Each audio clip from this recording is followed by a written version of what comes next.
ni ng'ane ochako kurano kachaki hapana. Wasoma ne ote machielo kae mar Ruth Nyathi Ochieng'. Ruth Nyathi Ochieng' wacho no yawre Joyce okengegi to beyo ndi lakini johala chunygi osetho gitimo registrations nikech kata tim gigi te ma ikaw license kaachiel gi business permit to kanjo pod ibiro mana chandi e dukanino ka gibiro to nyaka gimany ni makosa mar maki. Penjna jalony kaponi nitiere tudruok magin go gi county government mondo gikony johala.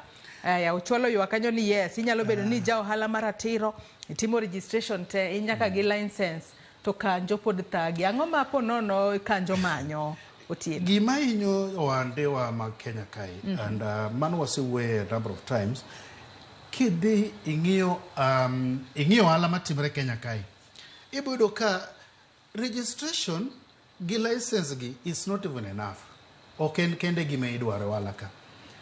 Ohala kae ibodo ka seche moko ka especially kin ng'ama deal gi chiemo ibodo dwar ni ibed gi certificate mar jo health.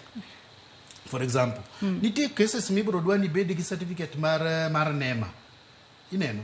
Koro license cha and registration en achiel kuom gik minyalo dwar.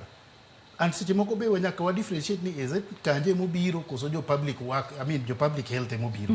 Koro gimwase wacho mabende inyo ohala ma be we must address forums like this and ohendni wa inyore nikech gik moket ne ohala ng'eny midwaro no ohala tim nikech ibro dhi many license yudo in gi registration yudo but ibro ka pod ja public health ko biro bunyisi ni ere gine mar public health for example ineno ko just fire and safety bubiro bana daki ere kaka I protect your business in this and this ko ibro ka in most businesses kiditi do ka opangagi. And those certificates and like ginego gain like even 20 of them they just placed there. It means ni gigi dutote taxes mi cow from both county government and national government ng'eny monego be ni reduce.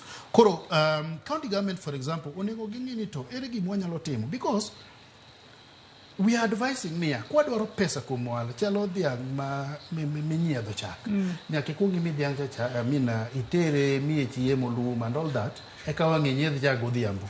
So that when businesses county government dwaro money from the businesses gi nyaka ging'i yo ma gi improve go ohendni gi eka giyud tax ma gidwaro ka kuom ohendni wagi.